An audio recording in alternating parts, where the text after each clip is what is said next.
Welcome to our channel. இந்த வீடியோவில் நம்ம எதை பற்றி பார்க்க போகிறோம்னா HTML டேக்கில் H1 டேக், அந்த HTMLல H1 டேக் வந்து எப்படி இருக்கும், அதை H1 டேக் எப்படி கிரியேட் பண்ணோம் அப்படிங்கிறத பற்றி தான் நம்ம இந்த வீடியோவில் பார்க்க போகிறோம். அதுக்கு முன்னாடி விஷுவல் ஸ்டுடியோ கோட் நீங்கள் இன்ஸ்டால் பண்ணலன்னா இன்ஸ்டால் பண்ணிக்கோங்க. ஏன்னா அந்த என்விரான்மெண்ட்டில் தான் நம்ம இந்த HTMLல வந்து டைப் பண்ணி ப்ரௌசரில் போய் நம்ம அதோட அவுட்புட்லாம் பார்க்க முடியும். வாங்க வீடியோக்குள்ளே போகலாம். ஃபஸ்ட்டு வந்து நீங்கள் என்ன பண்ணணும்னா ஒரு ஃபோல்டர் வந்து நியூவாக க்ரியேட் பண்ணிக்கங்க. அந்த ஃபோல்டருக்குள்ளே தான் நம்மளோட HTML ஃபைல்ஸ் எல்லாமே இருக்க போகுது. அதனால் ஒரு ஃபோல்டர் வந்து நியூவாக நீங்கள் ஒன்று க்ரியேட் பண்ணிக்கங்க. நான் வந்து எக்ஸாம்பிளுக்கு இண்டெக்ஸ்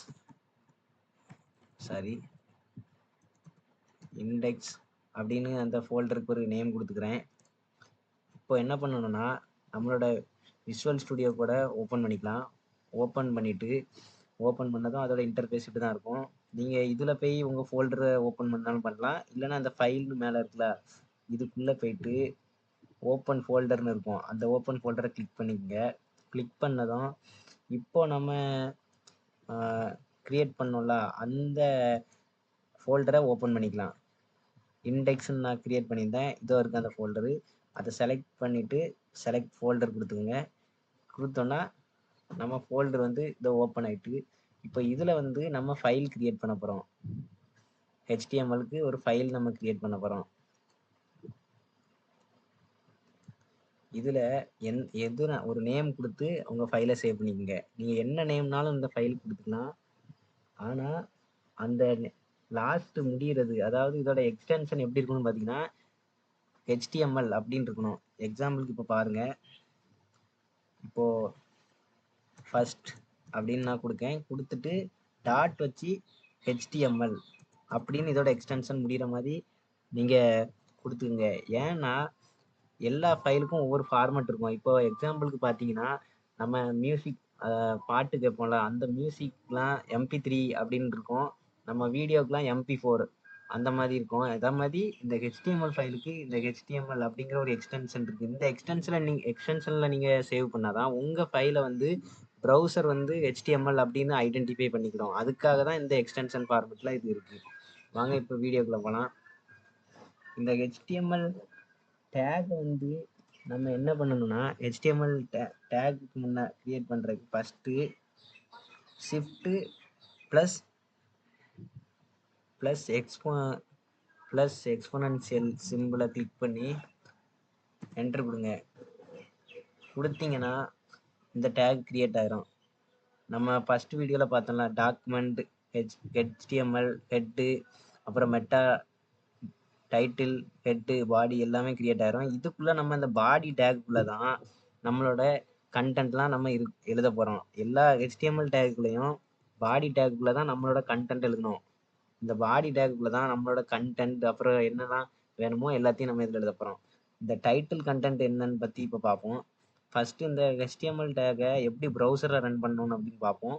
என்ன பண்ணணும்னா இந்த HTML ஃபைல் இருக்குல்ல, இதில் நீங்கள் ரைட் கிளிக் பண்ணி காப்பி பாத் அப்படின்னு இருக்கும், இந்த காப்பி பாத்தில் கொடுத்துக்குங்க. கொடுத்துட்டு உங்ககிட்ட இருக்கிற ஏதாவது ஒரு ப்ரௌசரை ஓப்பன் பண்ணிக்கங்க.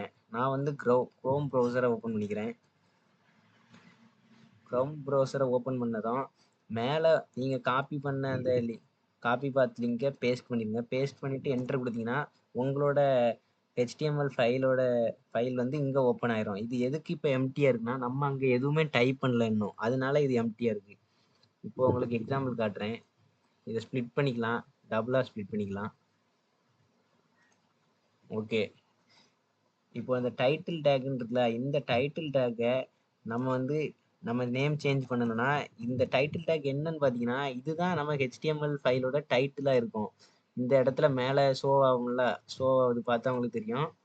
இந்த இடத்துல டாக்குமெண்ட்னு இப்போ இருக்குது நம்ம க்ரோம் ப்ரௌசரில். இப்போ நம்ம இதில் டைட்டில் நேம் சேஞ்ச் பண்ணணும்னா அங்கேயும் சேஞ்ச் ஆயிரும். இப்போ பாருங்கள், இப்போ நான் இதில் இண்டெக்ஸ் அப்படின்னு டைப் பண்ணுறேன். இப்போ இதை ரெஃப்ரெஷ் பண்ணுறேன், இதோ இண்டெக்ஸ்னு சேஞ்ச் ஆகிட்டு. இங்கே நீங்கள் என்ன நேம் கொடுக்கீங்களோ அந்த நேம் வந்து உங்கள் டைட்டிலாக அங்கே ஷோ ஆகும். இதுதான் அந்த டைட்டில் டேக்கோட வேலை. இப்போ நம்ம H1 டேக்கை பற்றி பார்ப்போம். இந்த பாடி டேக்குள்ளே தான் நம்ம எல்லா கண்டென்ட்டும் எழுதணும். HTML டேக்குள்ளே H1 அப்படிங்கிறது என்னன்னு பார்த்தீங்கன்னா, இது ஒரு ஹெட்டிங் டேக் மாதிரி. சைஸ் வந்து டிஃபர் ஆகும். இதில் வந்து மொத்தம் 5 டேக் இருக்குது, H1 H2 H3 H4 H5ன்னு. இதோ கிரியேட் இந்த H1 டேக்ல நீங்கள் ஏதாவது ஒரு நேம் கொடுத்தீங்கன்னு வைங்களேன். இப்போது ஆப்பிள் அப்படின்னு கொடுத்தேன், கொடுத்துட்டு இதில் ரெஃப்ரெஷ் பண்ணுறேன். இதோ ஆப்பிள்னு ஷோ ஆகுது. இது வந்து H1 டேக். இதே நீங்கள் H2ல இந்த நேம் ஏதோ ஒரு நேம் கொடுத்தீங்கன்னா கொஞ்சம் சைஸ் வந்து அதோட கொஞ்சம் ஸ்மால் லெட்டரில் இருக்கும். இப்போ இதுலேயும் ஆப்பிள்னு நான் கொடுக்குறேன், கொடுத்துட்டேன். இப்போ இதில் போய் நான் ரெஃப்ரெஷ் பண்ணுறேன். இதோ நெக்ஸ்ட் லைனில் ஆப்பிள்னு திரும்ப ஷோ ஆகுது. ஆனால் இதுக்கும் என்ன வித்தியாசம்? ஃபர்ஸ்ட் உள்ள ஆப்பிளுங்கிற லெட்டரை விட செகண்ட் உள்ள ஆப்பிள்ங்கிற லெட்டர் வந்து ஸ்மாலாக இருக்குது. இப்போ இதே மாதிரி H3ன்னு ஒரு டேக் கிரியேட் பண்ணி அதுலேயும் ஆப்பிள்னு நான் டைப் பண்ணுறேன். இது அதை விட சின்னதாக இருக்குது. இதே மாதிரி தான் H1 H2 H3 H4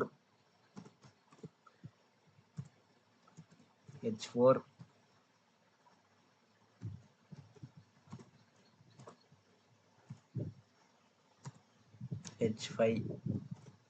இப்போ இந்த டேகுக்குள்ளெல்லாம் நான் லெட்டர் கொடுத்தேன், சேம் லெட்டர், ஆனால் சைஸ் எப்படி டிஃபர் ஆகுதுன்னு மட்டும் பாருங்கள். இதுலேயும் ஆப்பிள்னு கொடுத்தேன், இதுலேயும் ஆப்பிள்னு கொடுத்தேன்.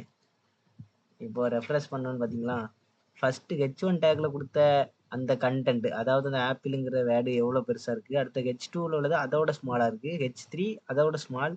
அந்த மாதிரி நீங்கள் உங்களோட டேகோட சைஸ் வந்து நீங்கள் மாற அந்த டேகுக்குள்ள உள்ள கண்டென்ட்டும் மாறிக்கிட்டே இருக்கும். அதுதான் இந்த H1 டேகோட ஒரு ஸ்பெசிஃபிக்கே.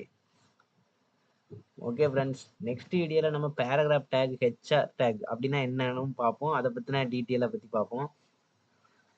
மறக்காமல் நம்ம சேனலை சப்ஸ்கிரைப் பண்ணிடுங்க.